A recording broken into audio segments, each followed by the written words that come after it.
क्या दो शब्द हैं, फिर उन शब्दों के बेस पर हम अगले टॉपिक्स पे पहुंचेंगे। एक शब्द है डीओंटोलॉजी। मैं इसे हिंदी अनुवाद बताऊंगा, अभी आप अंग्रेजी में नोट कीजिए इसको, डीओंटोलॉजी। और दूसरा शब्द है टीलियोलॉजी। दर्शन का टॉपिक पढ़ेंगे तो नंबर 5 पे, पर उसका बीच बीच में जिक्र आता रहेगा क्योंकि उससे बच नहीं सकते, कहीं कहीं उसको लेना ही पड़ेगा। एथिक्स की दुनिया में जितने दर्शन हैं, आप उन सभी दर्शनों को मोटे तौर पर दो वर्गों में बांट सकते हैं। बहुत हो तो एक तीसरा वर्ग है वर्च्यू।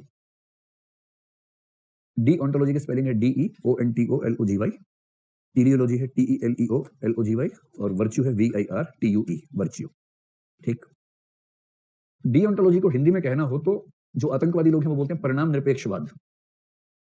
यहां आतंकवादी का मतलब भाषाई आतंकवाद से है, असली आतंकवादी को तो पता भी नहीं हुआ है क्या होता है। तो डीओंटोलॉजी का हिंदी अनुवाद है परिणाम निरपेक्षवाद। इसी को सरल भाषा में कह देंगे तो उसको कहेंगे नियमवाद, और इसी को कुछ और लोग कहते हैं कर्तव्यवाद। ये एथिक्स की फिलॉसफी का एक वर्ग है, एक स्कूल ऑफ थॉट है। ठीक। जो टीलियोलॉजी है इसका हिंदी अनुवाद आतंकी भाषा में है परिणाम सापेक्षवाद,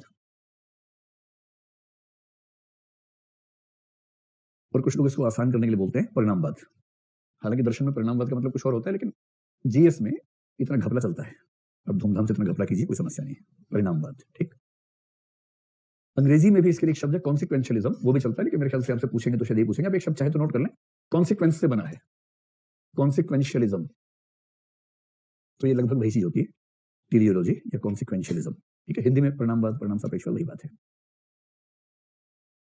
जो वर्च्यू एथिक्स है उसकी जरूरत हमें यहां नहीं है, क्योंकि नाम बता रहा हूं ताकि पता रहे कि 3 शाखाएं हैं। इसको बोलते हैं सद्गुण।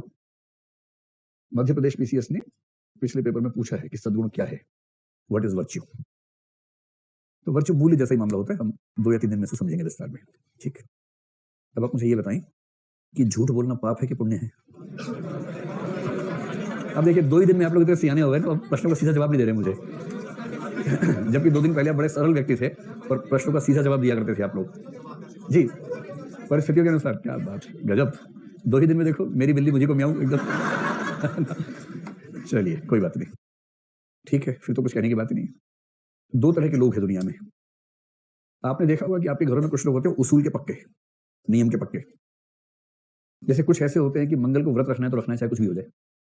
फ्राइडे को हो गया डिहाइड्रेशन, उनको 3 दिन हॉस्पिटल में रहे, पाइप लगी रही, सोमवार निकल गया उसमें। सोमवार की शाम को डॉक्टर ने कहा अब आप ठीक है, आपका वजन 4 किलो कम हो गया है, कल खूब जम के खाना खाना तो स्वस्थ हो जाओगे, वरना चक्कर आके गिर जाओगे। और अगर नहीं, कल तो मंगलवार है। डॉक्टर समझा रहा है कि देखो 3 दिन से मंगल ही चल रहा था आपका, अब अमंगलवार हो जाएगा अगर आपने फास्ट रखा तो, मंगल नहीं अमंगल हो जाएगा। पर जिद होती है, स्पेशली अगर 60 साल का आदमी हो चुका हो, और फिर ना मंगल को नहीं खाऊंगा चाहे कुछ हो जाए, तो उससे मंगल को नहीं खाया और बुध को राम नाम सत हो गया। खाया नहीं, चक्कर आया, नहीं झेल पाया, गिरा ऐसी जगह, धम से सिर पटका और फवारा छूट गया वहां पर। ऐसे मूर्खों को आप उसूल वाला आदमी कहें या मूर्खता वाला कहें, दोनों बहुत नजदीक की चीजें हैं। उसूल 1 डिग्री के आगे मूर्खता का पर्यायवाची हो जाता है। जैसे इस केस में देखा आपने कि नियम का पक्का है, चाहे कुछ हो जाए। सुबह 4 बजे उठना है तो उठना है, चाहे कुछ हो जाए। एक दिन शादी ब्याह से लौटे, 2:30 बजे आते 3 बजे सोए, पर नियम होता है, मुर्गे से पहले उठना है, चाहे कुछ हो जाए। 4 बजे उठ गया, 6 बजे उठ ही गया, क्योंकि क्योंकि झटका लग गया, दिल नहीं झेल पाया, कुछ ऐसा हुआ, अंदर सिस्टम बिगड़ गया और मामला खत्म। टाइम पे सोता ही नहीं था। 3-4 साल पहले 40 साल की उम्र का एक व्यक्ति मरा अमेरिका में, भारतीय व्यक्ति था, किसी बहुत बड़ी मल्टीनेशनल का सीईओ टाइप का कुछ था। वो बहुत प्रसिद्ध हुई कहानी, मैंने पढ़ी, आपने पढ़ी होगी। 40 साल का था और वो क्रॉस कंट्री दौड़ता था, 40 किलोमीटर 42 किलोमीटर दौड़ रहा है, कभी हाफ मैराथन दौड़ रहा है, इस तरह का लड़का था। इतना फिट, जो रोज दौड़ता हो इतनी मात्रा में, उसे कोई कैसे बीमार हो सकता है। एक दिन कार्डियक अरेस्ट हुआ और मौत हो गई। और बाद में पता लगा कि उसके मरने की बड़ी वजह यह थी कि उसने नियम इतने ज्यादा माने कि अपने शरीर की जो बेसिक जरूरतें हैं, नींद जैसी, उनसे कॉम्प्रोमाइज किया, लगातार कॉम्प्रोमाइज किया। और वो कॉम्प्रोमाइज होता रहता है, इकट्ठा होता रहता है, एक दिन अचानक सामने आता है वो। तो किसी का सामने आने पर मौका मिल जाता है, किसी को मौका नहीं मिलता, एक ही बार में निपट जाता है मामला। तो उसका वही हुआ।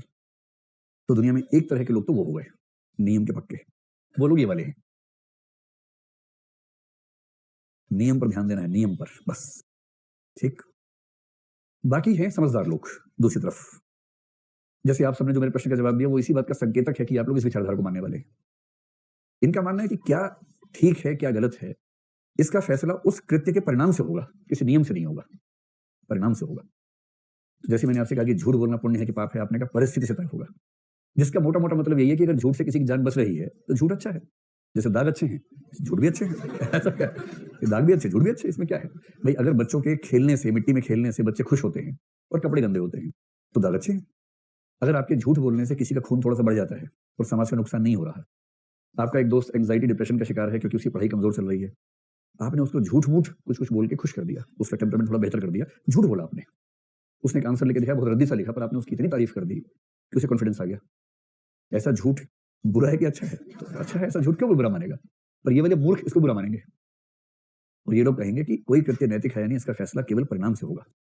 और परिणाम अच्छा है तो झूठ भी अच्छा है, और परिणाम बुरा है तो सच भी बुरा है। कुछ यूं समझें कि आप अपने घर में अचानक से नॉक किया, आपने दरवाजा खोला, एक आदमी खून में लथपथ अंदर घुसा, उसने कहा दीदी या भैया जो भी है, मेरी जान बचा लीजिए, 3 बदमाश मेरे पीछे पड़े हैं, वो जान से मार देंगे, और वो आपके घर में छुप गया। जब तक आप कुछ समझते, 2-3 लोगों ने नॉक किया, आपने दरवाजा खोला, उनके हाथ में पिस्तौल है, चाकू है, उन्होंने फोटो दिखाई कि ऐसा आदमी देखा है, हम उसे ढूंढ रहे हैं। आपको सच में नहीं पता एग्जैक्टली क्या सिचुएशन है, लेकिन आपको लगा कि अगर मैंने सच बोल दिया तो मर जाएगा। तो आपने कहा नहीं मैंने नहीं देखा, यहाँ तो कोई नहीं आया। आपकी बात पर भरोसा करके वो चले गए, उस व्यक्ति की जान बच गई। ये अच्छा है झूठ या बुरा है? अच्छा है। और आपसे सत्यवादी हरिश्चंद्र के छठे बच्चे, और आपने कहा हाँ रुको रुको रुको, देखा है पलंग के नीचे है इधर। तो वो अंदर से ऐसे कर रहा है, क्या कर रहे हो, मेरी जान चली जाएगी। आप कह रहे हो झूठ नहीं बोल सकता, झूठ नहीं, नियम का पक्का हूँ। बचपन में मम्मी ने कहा था मरते हुए अपने हाथ में हाथ रख के, बेटा झूठ मत बोलना कभी। तब से मैं सच ही बोल रहा हूँ, इसीलिए आज तक यहाँ हूँ। क्योंकि मैं केवल सच बोलता हूँ। और उन्होंने कहा ऐसा सत्यवादी नहीं मिला। बहुत बढ़िया सर, 2 मिनट रुकिए, पहले इसको मार लेते हैं, हमें 2 को मारना था बेसिकली, एक तो ये है और आप भी हैं, 2 मिनट रुकिए, आपको मारते हैं उसके बाद। तो जो व्यक्ति कहे कि नियम ही सत्य है, परिणाम से कोई मतलब नहीं, वो है डीओंटोलॉजी वाला। ये शब्द बार बार आएंगे इसलिए बता रहा हूं आपको। पश्चिम में एक दार्शनिक हुआ जो इसका कट्टर समर्थक है, उसका नाम है कांट, इमैनुअल कांट, जर्मनी का 18वीं सेंचुरी का आदमी है। अच्छा, इसकी 2 किताबें बड़ी खतरनाक हैं। पहली है क्रिटिक ऑफ प्योर रीजन, दूसरी क्रिटिक ऑफ प्रैक्टिकल रीजन। अभी नाम मत लिखिए, जब पढ़ेंगे तब समझा दूंगा। पहली किताब तो ऐसी है कि उसको पढ़ने के बाद लोग कहते हैं कि वी कांट अंडरस्टैंड, यहीं से इसका नाम कांट पड़ा शायद। तो कांट का मतलब है वी कांट। बहुत इतना गहरा दार्शनिक है, मतलब मुझसे कोई पूछे दुनिया में अगर एक दार्शनिक को जिंदा रखना होगा, सबको मार देना हो, मैं इसको जिंदा रखूंगा, इतना शानदार दार्शनिक है। पर दूसरी किताब तक आते आते इसकी विचारधारा एकदम बदल गई है। क्रिटिक ऑफ प्रैक्टिकल रीजन जो इथिक्स का हिस्सा है किताब, पहली वाली किताब मेटाफिजिक्स एपिस्टेमोलॉजी का हिस्सा है जो आपके पाठ्यक्रम में नहीं है। दूसरी किताब जो बहुत ही आसान भाषा में है वो इथिक्स का हिस्सा बनी। और 2 दिन पहले इतिहास के एक प्रोफेसर डीयू के, उनसे मेरी बात चल रही थी, संयोग से कांट के बारे में बात चल रही थी। मुझे बहुत रिवीलिंग फैक्टर्स उन्होंने बताया। उन्होंने पूछा कि आपको नहीं लगता कांट पे गीता का असर है? मैंने कहा कांट और गीता में समानताएं तो बहुत सारी हैं, अभी असर है या 2 बुद्धिमान लोगों ने संयोग से एक जैसा सोचा, ये कहना मुश्किल है। तब उन्होंने मुझे 2-3 प्रमाण बताए कि 18वीं सेंचुरी में जब कांट सेकंड बुक लिख रहा था, ठीक उससे पहले एशियाटिक सोसाइटी ने गीता का अनुवाद अंग्रेजी और जर्मन में कर दिया था।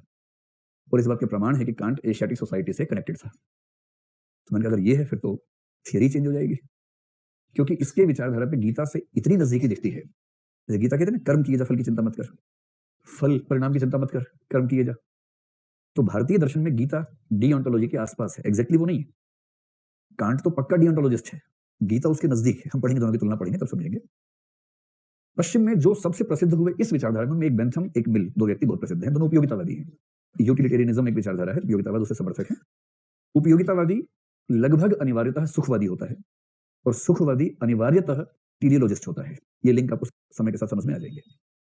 ये कहते हैं हमें इस बात से मतलब ही नहीं है कि नियम क्या है, मतलब है कि रिजल्ट अच्छा होना चाहिए। जिस चीज से रिजल्ट कुल मिलाकर सबके हित में है वो बेहतर है। और ये कंसेप्ट समझाने के लिए एक बहुत प्रसिद्ध फिलोसोफर हुआ, उसका नाम है पैट्रिक नोवेल स्मिथ। आप चाहें तो उसका नाम लिख लें, कभी मौका मिले तो इनको कोट कीजिएगा। पैट्रिक नोवेल स्मिथ ने इन दोनों विचारधाराओं का अंतर बहुत विस्तार में समझाया। और पैट्रिक नोवेल स्मिथ खुद एक उपयोगितावादी है, यूटिलिटेरियन है। अगर मैं आपसे पूछूं कि अगर वो उपयोगितावादी है तो वो इनमें से किस पक्ष में खड़ा होगा? बोलने में दिक्कत हो रही है, 1 और 2 बोल दीजिए, 1 के या 2 के? 2 के। तो पैट्रिक नोवेल स्मिथ इस परंपरा से है और उसने साबित करने का प्रयास किया कि क्यों टीलियोलॉजी डीओंटोलॉजी से बेहतर है। मैं आपको थोड़ा सा उसका तर्क समझाता हूं और फिर मैं आपको समझाऊंगा इसमें दिक्कत क्या है, हमें एथिक्स की दुनिया में इन विचारधाराओं का संकट क्यों है, क्यों समस्या आती है। उसने जो एग्जांपल दिया थोड़ा सा अजीब सा है, लेकिन क्योंकि आप सब लोग 18 साल से ऊपर की उम्र के हैं इसलिए आप समझ सकते हैं उस बात को। आप में से कोई 18 से कम का तो नहीं है? 18 साल के नहीं है आप? तो बाहर जाओ 10 मिनट के लिए। जैसे घर में नहीं होता, बच्चों को भेज देते कि जाओ कोई दृश्य आने वाला, आप जाओ बाहर थोड़ा सा, और बच्चा सबसे पहले वो देख चुका होता 6 बार पहले ही। बच्चा कहता है मुझे पता है क्या है यार, आप देखो ना, शर्मा मत मुझसे, आप देख लो कोई बात नहीं। बहरहाल तो वो एक सिचुएशन उसने रखी, उसने नैतिकता के दोनों प्रकारों में भेद किया, एक निबंध लिखा बड़ा अच्छा सा। तो सिचुएशन ये है कि एक पति पत्नी है, ए और बी मान लीजिए उनको। पति पत्नी सुनते कई लोग मुस्कुराने लगे अचानक लगता है कुछ रोचक कहानी आने वाली। भाई बहन बोलेंगे तो बात ही नहीं करेंगे, है ना क्योंकि हार्मोन्स का मामला है ना, आप लोग की उम्र ऐसी है कि दिमाग एक खास तरीके से ही काम करता है। तो खैर उसने ऐसा एग्जाम्पल दिया जो आपकी रुचि का हो सकता है बहुत ज्यादा। तो सिचुएशन ये है कि एक पति पत्नी है जो एक दूसरे का सम्मान करते हैं, एक दूसरे का ध्यान रखते हैं बहुत ज्यादा, किसी को दुख ना हो, पूरी केयर